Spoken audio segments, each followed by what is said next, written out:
Les anges sont des êtres célestes qui suscitent l'intérêt des gens, y compris ceux qui ne sont pas chrétiens, avec des pouvoirs surnaturels.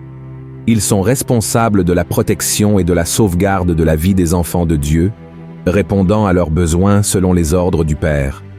La Bible, dans le livre des Hébreux, mentionne l'existence de milliers et de milliers d'anges dans le ciel, bien que seuls quelques-uns d'entre eux aient leur nom révélé.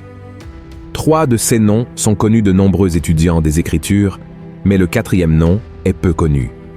Cependant, avant d'explorer ces 4 êtres, il est important de clarifier que les anges ne sont pas des esprits de personnes décédées. L'affirmation selon laquelle les bonnes personnes décédées se transforment en anges de Dieu est fausse. La Bible est claire en affirmant que nous, êtres humains, et les anges ne faisons pas partie de la même classe de créatures du Seigneur. Lisez avec moi ce qui est écrit dans le psaume 8. Qu'est-ce que l'homme, pour que tu te souviennes de lui, et le Fils de l'homme, pour que tu prennes garde à lui?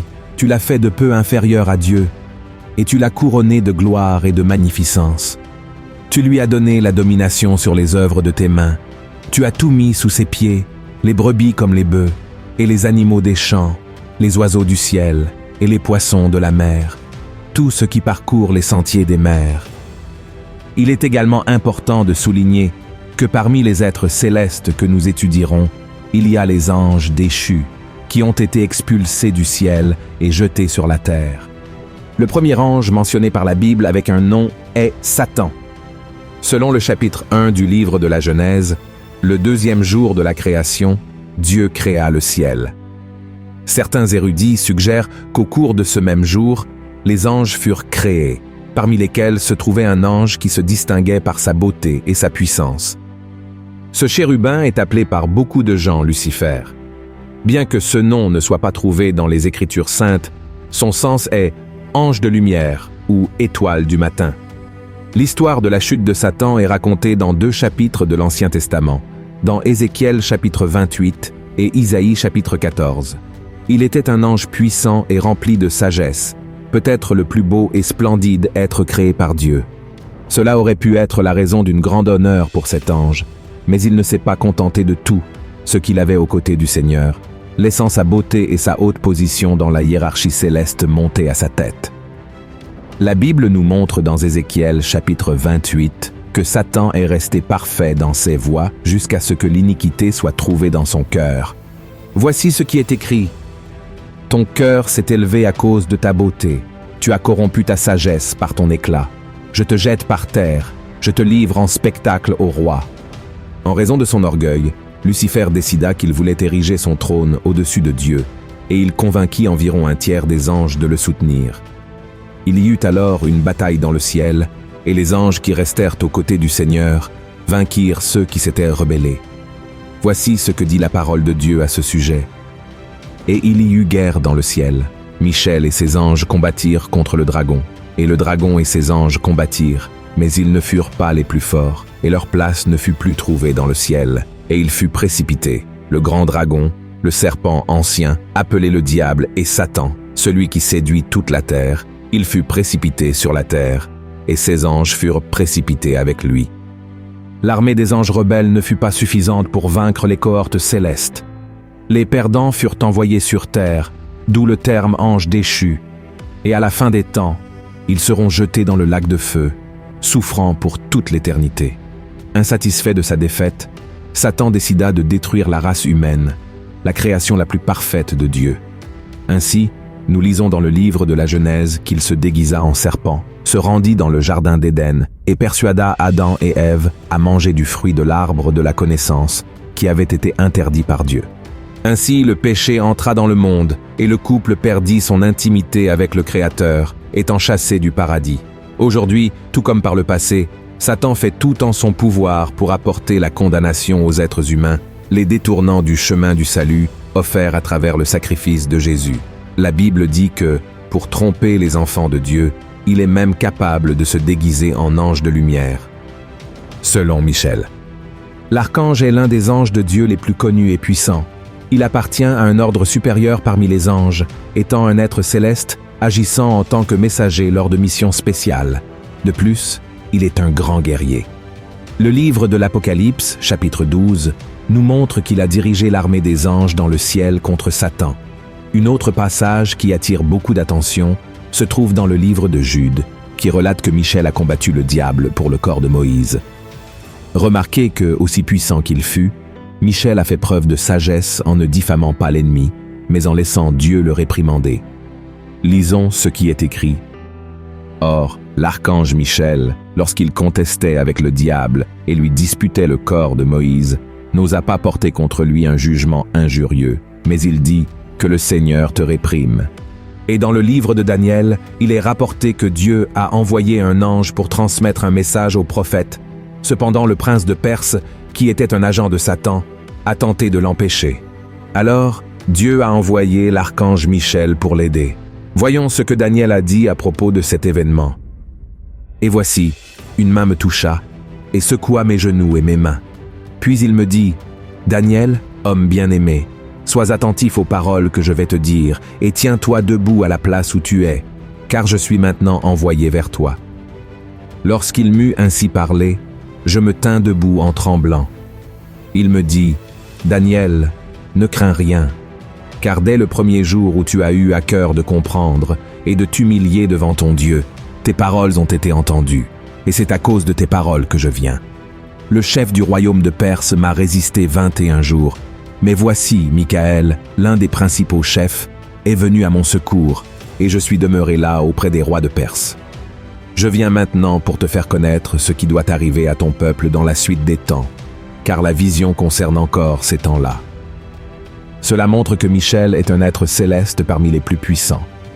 Troisième, Gabriel. Si Michel est l'ange des grandes batailles, Gabriel est responsable des messages et missions importantes que Dieu confie aux personnes. Il suffit de se rappeler des histoires de Noël que nous avons entendues depuis notre enfance. C'est lui qui a apporté à Marie la nouvelle qu'elle donnerait naissance au Fils de Dieu. Gabriel est également apparu pour interpréter la vision de Daniel concernant un bélier et un bouc. Gabriel s'est présenté sous la forme d'un homme et a expliqué que la vision portait sur la fin des temps, représentant les royaumes futurs.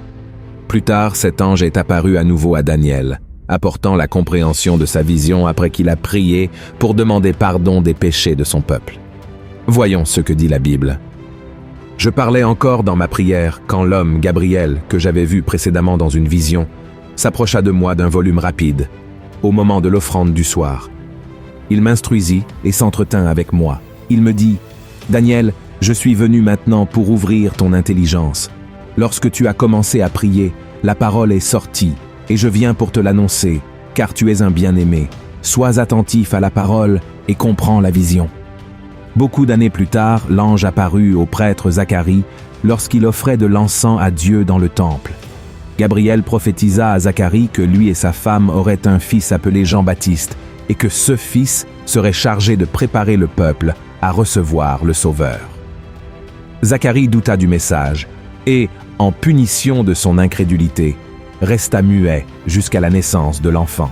6 mois après avoir parlé à Zacharie, l'ange Gabriel apparut à une jeune femme nommée Marie et lui dit qu'elle serait enceinte et donnerait naissance au Fils de Dieu.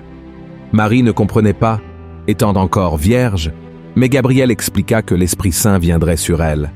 Maintenant, passons au dernier ange nommé dans la Bible, que la plupart des gens ne savent même pas qu'il existe.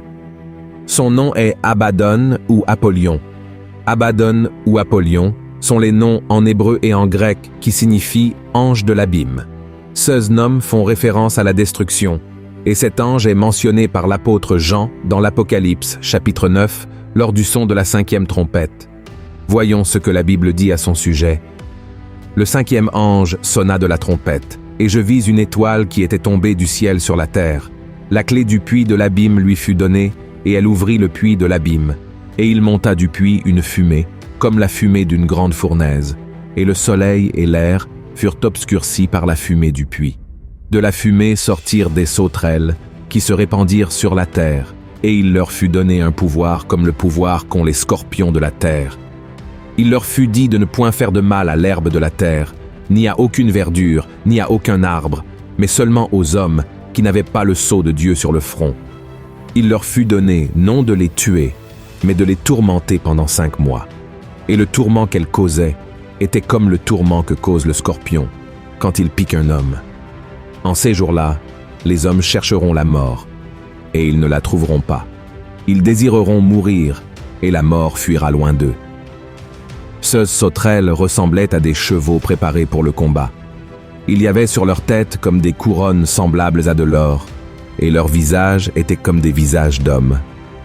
Elles avaient des cheveux comme des cheveux de femmes, et leurs dents étaient comme des dents de lion. Elles avaient des cuirasses comme des cuirasses de fer, et le bruit de leurs ailes était comme un bruit de chars à plusieurs chevaux qui courent au combat. Elles avaient des queues semblables à des scorpions et des aiguillons, et c'est dans leur queue qu'était le pouvoir de faire du mal aux hommes pendant 5 mois. Elles avaient sur elles comme roi l'ange de l'abîme, nommé en hébreu Abaddon et en grec Apollyon. Te souviens-tu de ce que j'ai dit au début de cette vidéo, que Lucifer a perdu la bataille dans le ciel et a été jeté sur terre? Certains théologiens pensent qu'Abaddon ou Apollyon serait lui, le propre Satan. Cependant, cette théorie est peu probable. Après tout, Lucifer n'a pas été le seul à tomber du ciel après la bataille contre l'armée de Dieu, n'est-ce pas? En réalité, c'est un autre ange déchu qui est devenu le chef d'une horde démoniaque qui gouverne l'abîme, mais nous devons toujours nous rappeler que le contrôle de tout est entre les mains de Dieu. Amen. C'est lui qui détermine le moment d'ouverture et de fermeture de l'abîme dont Abaddon ou Apollyon apparaît comme le dirigeant. Cela signifie qu'en réalité, Dieu détient cette clé, mais selon Esse's dessein divin, l'accomplissement de Esse's plan, il prête temporairement cette clé au diable pour tourmenter les personnes qui ne se sont pas rendues à Jésus-Christ pendant la grande tribulation. Et cela explique pourquoi cet ange est décrit comme le roi de l'abîme dans l'Apocalypse, chapitre 9. Et tout comme Satan et ses autres démons, Abaddon ou Apollyon sera également vaincu par le Christ à la fin des temps et passera l'éternité dans le lac de feu en enfer où il y aura des pleurs et des grincements de dents. Si tu as aimé ce message, partage-le avec tes amis et abonne-toi à ma chaîne. Que Dieu te bénisse.